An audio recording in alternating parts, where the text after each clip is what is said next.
Afternoon everyone welcome back to our channel in a new blog. आमी अभि और आपनारा देखছেন আমার চ্যানেল অভিদিতি ক্রিয়েশন। আচ্ছা বলুন তো, বিড়ালের বোনপোর নাম কি? বাঘ মামা। তো আপনাদের মনে হঠাৎ কোশ্চেন জাগতেই পারে যে আজকের ব্লগটা ঠিক এইভাবে কেন শুরু করলাম। বিকজ আজকের আমরা যাচ্ছি এই বাঘেদের, সুন্দরবনের রয়্যাল বেঙ্গল টাইগারদের যে দেবতা তাকে দর্শন করতে।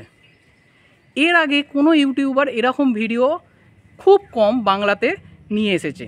তো আমি আজ ফার্স্ট সুন্দরবনে বাঘ এবং বিভিন্ন জন্তু জানোয়ারদের যে রক্ষাকর্তা ছিলেন, যে দেবতা ছিলেন, সেই দেবতার দর্শন করাবো আপনাদের। তো আজকের ভিডিওটা খুব ইন্টারেস্টিং হতে চলেছে।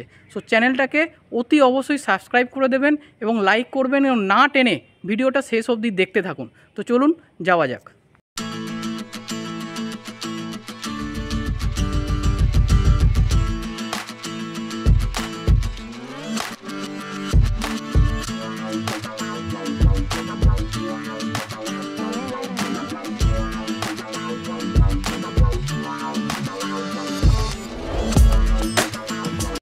তো বন্ধুরা, আমি এখন চলে এসেছি হচ্ছে ধপধপিতে, সাউথ 24 পরগনার ধপধপিতে, যেখানে হচ্ছে এই মন্দিরটা অবস্থিত। আমার পেছনেই দেখো, এই হচ্ছে সেই মন্দির যেটাকে হচ্ছে দক্ষিণেশ্বর মন্দির বলা হয়। এটা অ্যাকচুয়ালি হচ্ছে দক্ষিণ রায়ের মন্দির।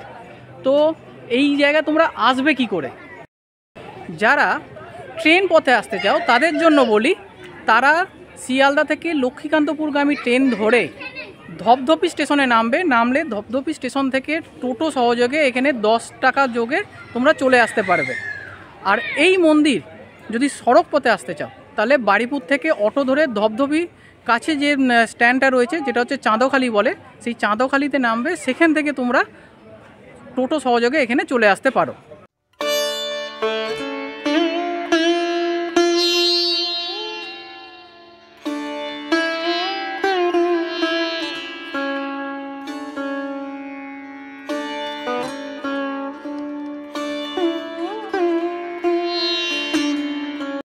এবার আসি এই মন্দিরের ওপেনিং টাইম নিয়ে।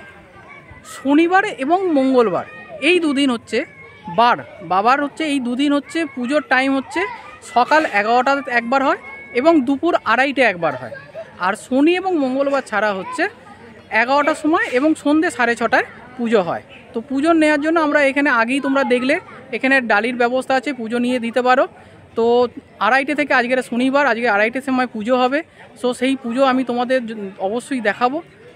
তো চলো, আর একটা কথা বলে রাখি, মাঘ মাসের পয়লা মাঘ হচ্ছে যেহেতু বাবার জন্মদিন, সেই জন্মদিন উপলক্ষে এখানে একটা মেলার আয়োজন করা হয়। বিশাল বড় মেলা হয় এবং এই সুন্দরবন চত্বরে যে কাঁকড়া বিখ্যাত, সেই কাঁকড়ার ঝাল এইখানে সেই মেলায় কিন্তু পাওয়া যায়। তো তোমরা যদি শীতকালে আসতে চাও, মাঘ মাসে অতি অবশ্যই এই মন্দিরটা একবার করে ভিজিট করো। তো চলুন এবারে এই মন্দির ইতিহাসটা সম্বন্ধে একটু আপনাদের অবগত করি। মন্দিরটি তৈরি হয়েছে 1908 খ্রিস্টাব্দে। যদিও এখানে পুজো কিন্তু চলছে প্রায় 400 বছর ধরে। মন্দিরটি অনেকবার আলাদাভাবে সংস্কার হলেও তার চূড়াতে এবং থামগুলিতে ব্রিটিশ স্থাপত্যের প্রভাব লক্ষ্য করা যায়। করিন্থিয়াম থাম, মানে যে কলমগুলো আপনারা এখানে দেখতে পান, এগুলো ব্রিটিশ আমলের তৈরি। তখনকার দিনে রাজাদের সময় যে স্থাপত্য আমরা দেখতে পাই, সেই থাম এখানে রয়েছে। মন্দিরের চূড়োতে দেবশিশু, দুপা তুলে দাঁড়ানো ঘোড়া, গোলাকার ফুলের স্তবক এবং চূড়ার উপরে বসানো ট্রফির কাপের মতো নির্মাণগুলো আপনাকে ইংরেজ আমলের বাড়ির কথা কিন্তু মনে করিয়ে দেবেই। এভাবে হিন্দু মন্দিরে ব্রিটিশ স্থাপত্য বড় একটা দেখা যায় না, কিন্তু এই মন্দিরে এই স্থাপত্য দেখা গেছে। আপনারা প্রথমেই দেখলেন মন্দিরে ঢোকার মুখে দুটি বাঘের যে প্রতিলিপি সেটা এখানে রয়েছে। বিকজ দক্ষিণ রায় ছিলেন হচ্ছে এই বন্য সুন্দরবনে যে বন্য পশু বাঘ সিংহ ওনাদের রক্ষাকর্তা। তো সেই জন্যই ওনার মন্দিরের সামনে এনাকে দেখা যাচ্ছে। তো মন্দিরের বারান্দা পেরিয়ে ঢুকতে হয় গর্ভগৃহে। সামনের আসনে রয়েছেন দক্ষিণ রায়ের প্রায় 7 ফুট উঁচু মূর্তি। সাদা গায়ের রং, মোটা কালো গোঁফ, বড় বড় চোখ, পরনে জামা, ধুতি, বুট, মাথায় মুকুট, কোলে রয়েছে একটি বন্দুক। দেখে মনে হলো কিন্তু এটি পাখি মারাই বন্দুক। শীতকালে বলে গায়ে ওনার শাল জড়ানো থাকে, কিন্তু যেহেতু এটা গ্রীষ্মকাল সেই জন্য ওনার গায়ে মালাই পরানো ছিল। পিছনের দেয়ালে ঝোলানো ছিল বিভিন্ন রকমের অস্ত্রশস্ত্র। বিগ্রহটি দেখে মাটির মনে হলো। মূল বিগ্রহের চারদিকে ছোট বড় অনেকগুলো দক্ষিণ রায়ের মূর্তি দেখলাম, যেগুলো মানসিক সফল হলে পূজা করা মূর্তি বলে এখানে পুরোহিতরা জানালো। এছাড়াও বিগ্রহের পায়ের কাছে রয়েছে একটি বড় সিঁদুর লেপা পাথর ও একজোড়া খড়ম, যা মন্দির ও বিগ্রহের প্রতিষ্ঠার বহু বছর আগে থেকে এখানে পূজিত হতো। মন্দিরটা 400 বছরের পুরনো হলেও আগে কিন্তু এই জাঁকজমক এখানে ছিল না। তবে এই যে নাট মন্দিরটি দেখতে পাচ্ছেন, এই নাট মন্দিরে বহু দর্শক, বহু বাবার ভক্ত এসে এখানে উপস্থিত হয় শনি এবং মঙ্গলবার। আর এই মন্দিরে যে এখনও পশু বলির মতো নিয়ম চলে, তা এই ভাঁড়ি কাঠ দেখে আমাদের বুঝতে আর অসুবিধে হলো না। আপনাদের মানসিক পূর্ণ হলে এখানে এসে মানসিক দিতে পারে।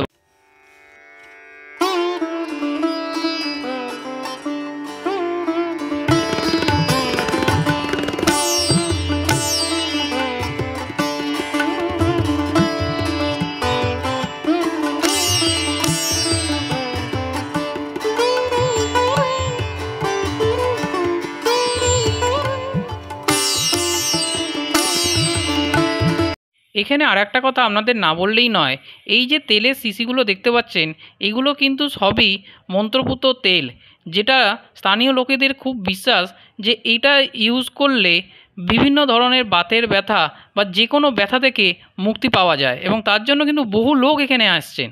আর এই দেখুন, আপনার যে কোনো ইচ্ছা এখানে এরকম আপনি সুতোতে, রঙিন সুতোতে ঢিল বেঁধে বাবার কাছে প্রার্থনা করে যেতে পারেন, বাবা সেটা পূরণ করবেই করবে, এটাই বিশ্বাস। বন্ধুরা, আজকের আমার এই চ্যানেলে আরও একজন নতুন গেস্টকে ইন্ট্রোডিউস করাতে চলেছি তোমাদের সামনে। সম্পর্কে হচ্ছে সে আমার এক ছোট ভাই, তো দেখে নাও তাকে।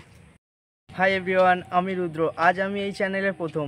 এই চ্যানেলে নিত্য নতুন ভিডিও দেখতে হলে বা কোনো নতুন জায়গা সম্বন্ধে জানতে হলে বা সেই সম্বন্ধে জ্ঞান করতে হলে এই চ্যানেলটিকে সাবস্ক্রাইব করো এবং এই চ্যানেলটির ভিডিওগুলো শেয়ার করো এবং অতি অবশ্যই সাবস্ক্রাইব বাটনটি টিপে দাও।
তো টোটাল পুজোটাই আপনাদের দেখালাম বাবার এখানে। তো আজকে যেহেতু শনিবার ছিল, তাই হচ্ছে 2:30 থেকে বাবার পুজোটা আমরা কভার করতে পারলাম, এবং পুষ্পাঞ্জলি আমরা দিলাম। যারা আপনারা আসবেন তারা শনিবার দেখে আসুন, খুব ভালো লাগবে। শনিবার অথবা মঙ্গলবার, তাহলে এরম সময় আপনারা পুষ্পাঞ্জলিও দিতে পারবেন। তো এরপরে আমরা প্রসাদটা নিয়ে নেবো, প্রসাদটা নিয়ে আমরা এবার বাড়ির পথে যাব। তো যারা 1 ডে ট্যুর করতে চান এই মন্দিরে অবশ্যই আসুন, বাবা কিন্তু খুব জাগ্রত এখানে। তো আজকের মতো ব্লগটা এখানেই শেষ করছি।